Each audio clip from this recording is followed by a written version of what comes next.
It was at this point that I felt that if I was going to get a real idea of the impact of ethical and fair trade trading on workers and their communities, I would have to witness it firsthand. And when I was invited along, I jumped at the chance. I'll change my steps and dance to a new song.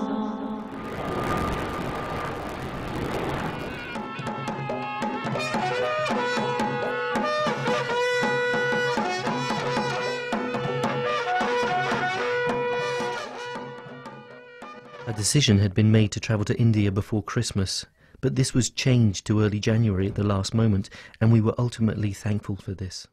Less than 2 weeks before we left Southampton in the UK, one of the greatest ever natural disasters struck much of Asia.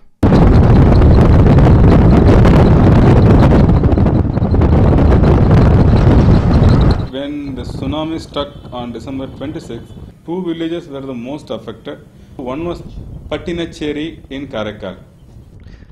Questions of whether we should abandon the trip to Tamil Nadu in southeast India were inevitable, but soon dismissed, and we found ourselves alongside Ravi with medical provisions donated by high street pharmacies and bought with money from friends and family, amongst a scene of devastation.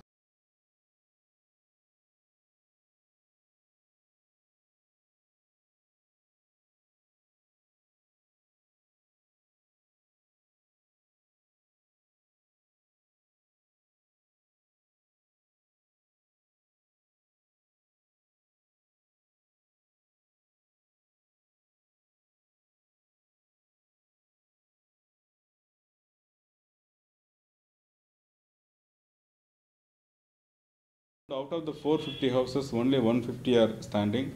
All the 350 plus completely destroyed. And out of 1700 population, around 200 dead on the same day.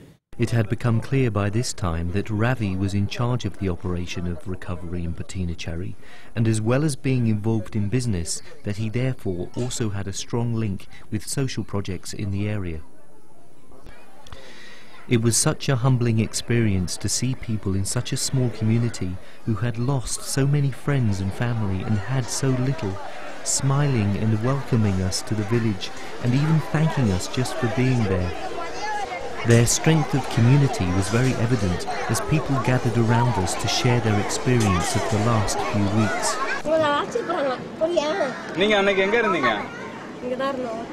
I just asked her where she was on that Sunday. She says she was at home. She was sitting there in the home and she could hear a very big noise slowly building up. The noise was building up. Then she saw water, a big volume of water coming in. The water was simply uprooting the trees, smashing the house, and everything is being bulldozed. She could see it from the upstairs. She says all of a sudden, within a matter of an hour, 188 people died. She says I could not really understand and rationalize the loss. I felt a real wish to help somehow, but all I could do is provide a little light relief by joining in their games and making them laugh at my total incompetence.